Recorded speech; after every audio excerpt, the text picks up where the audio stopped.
শেষ করছি।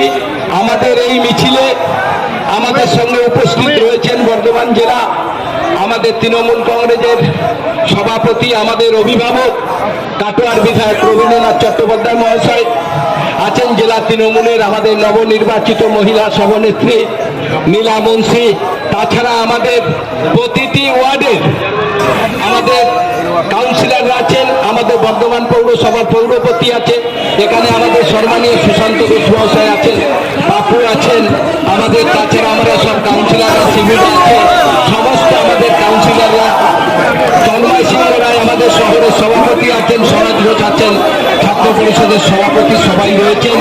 আমি সবাইকে বলবো আপনারা যে আবহাওয়ার মধ্যে সকাল থেকে ছিল, আপনারা তার মধ্যে আমাদের এই সবাই হাজার হাজার মানুষ আপনারা এসেছেন, আপনাদের সবাইকে আমি ধন্যবাদ। হাজার হাজার মানুষ এইভাবে আপনারা আপনাদের মিছিলকে মিছিলকে সফল করার জন্য, আমাদের এই মিছিলকে সফল করার জন্য দক্ষিণ বিধানসভা ওয়ার্ডের প্রতি জায়গা থেকে আমাদের মিছিলের আয়োজন করেছে।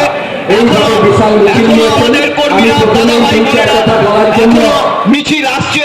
আজকের এই মিছিল প্রমাণ করলো যে বর্ধমান শহরের বুকে যদি